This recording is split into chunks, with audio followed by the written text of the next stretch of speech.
इस ट्यूटोरियल के अंदर मैं आपके सामने 4 इंपॉर्टेंट फाइनेंशियल फार्मूले डिस्कस करने जा रहा हूँ। पहला फार्मूला है फ्यूचर वैल्यू का फार्मूला। फ्यूचर वैल्यू फार्मूला आमतौर पे उन जगहों पे सबसे ज़्यादा यूज़ होता है जहाँ पर सेविंग सर्टिफिकेट्स या फिक्स डिपॉजिट का मामला हो। मिसाल के तौर पर अगर कंपनी आपसे ये कहती है कि आप हमारे पास एक लमसम अमाउंट लाइक 1 लाख रुपया जो है वो फिक्स डिपॉजिट में रखवा दें तो 5 साल के बाद हम आपको इतना पैसा रिटर्न करेंगे। अक्सर इंश्योरेंस कंपनीज में आपने ये देखा होगा कि वो आपसे कहते हैं कि अगर आप हमें ईयरली बेसिस पर लाइक 10,000 रुपीज़ जमा करवाते हैं और आप ये पैसा हमें 10 साल तक देते रहेंगे तो एक्चुअल में आपने हमें पैसा जो है वो 1 लाख रुपया दिया होगा, लेकिन हम आपको 10 साल के बाद फॉर एग्जांपल 140,000 या 50,000 रुपीज़ जो है वो रिटर्न करेंगे और प्लस आपकी लाइफ पॉलिसी जो है वो वहाँ अलग से जो है वो काम कर रही होगी।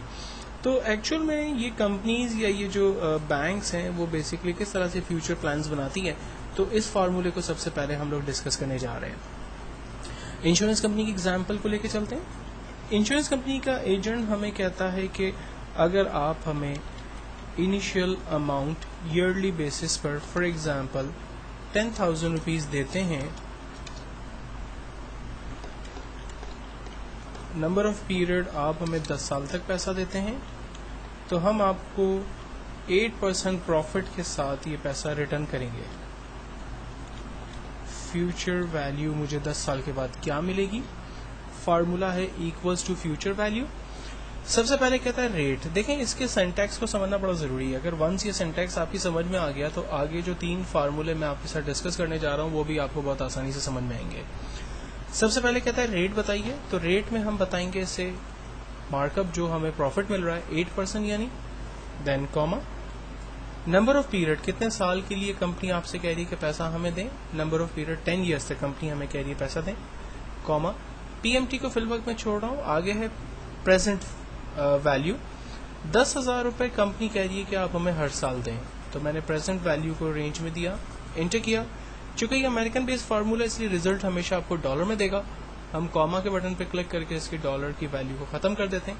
अब देखें, कंपनी को अगर मैं ईयरली बेसिस पे 10,000 रुपीज़ डिपॉजिट करता हूँ, 10 साल तक ये पैसा देता हूँ और 8% कंपनी अगर मुझे प्रॉफिट देती है तो 10 ईयर्स के बाद कंपनी मुझे 144,865 रुपीज़ पॉइंट 62 पैसा जो है वो कंपनी मुझे रिटर्न करती है। अगर मैं इस अमाउंट को बढ़ा देता हूँ, फॉर एग्जांपल मैं 25,000 रुपीज़ जो है वो पर ईयर देता हूँ, तो मेरे पास रिटर्न जो है वो बढ़ जाएगा। अगर मैं 10 ईयर्स की जगह 15 ईयर्स जो है वो कंपनी को पैसा देता हूँ तो मेरा रिटर्न जो है वो बढ़ गया। अगर मैं कंपनी 8% की जगह 9% जो है वो प्रॉफिट ऑफर करती है तो डेफिनेटली मेरा जो है वो वैल्यू मेरी इंक्रीज होती है। तो अगर आप ये तमाम चीज़ें इंश्योरेंस कंपनी के एजेंट को फ़ोन पे भी पूछते हैं कि अगर मैं इनिशियल पेमेंट जो है वो ईयरली बेसिस पे इंक्रीज़ कर देता हूँ या कम कर देते हैं आप, या नंबर ऑफ पीरियड जो है वो आप कम और ज़्यादा करते हैं, तो वो आपको देर एंड देर जो है वो बेसिकली आंसर दे रहे होते हैं। और उसके पीछे वजह ये होती है कि उनकी स्क्रीन पर जस्ट लाइक एक फार्मूला लगा हुआ होता है, वो सिर्फ फिगर को चेंज कर रहे होते हैं, फ्यूचर वैल्यू जो है वो खुद ब खुद उनके सामने जनरेट हो रही होती है। नेक्स्ट एक और बड़ा इंपॉर्टेंट फार्मूला हम देखने जा रहे हैं जो कि है पीएमटी का फार्मूला। पीएमटी का फार्मूला बेसिकली लोन डिपार्टमेंट के अंदर सबसे ज़्यादा यूज़ होता है। फॉर एग्जांपल मैं एक लैपटॉप जो है वो इंस्टॉलमेंट पे लेना चाहता हूँ, तो उसका एक प्लान हम बनाने की कोशिश करते हैं। मेरे पास आइटम है लैपटॉप जिसकी अमाउंट है फॉर एग्जांपल 70,000, डाउन पेमेंट मैं उसकी कर रहा हूँ 10,000 rupees, number of year 3 years के लिए मैं ले रहा हूँ, मार्कअप बैंक मुझसे चार्ज कर रहा है 22%, मंथली मुझे कितना पेमेंट करना है। फार्मूला है equals to PMT bracket open. यहाँ पर भी सबसे पहले रेट पूछता है, लेकिन इस रेट को हम डिवाइड करेंगे 12 से, क्योंकि कंपनी जो आपसे 22% मार्कअप चार्ज कर रही है एक्चुअल के अंदर वो आपसे पूरे ईयर का चार्ज कर रही होती है। तो आप उसको डिवाइड करते हैं 12 के साथ, तो जो पर मंथ मार्कअप होता है वो उसमें खुद ब खुद आपके पास आ जाएगा।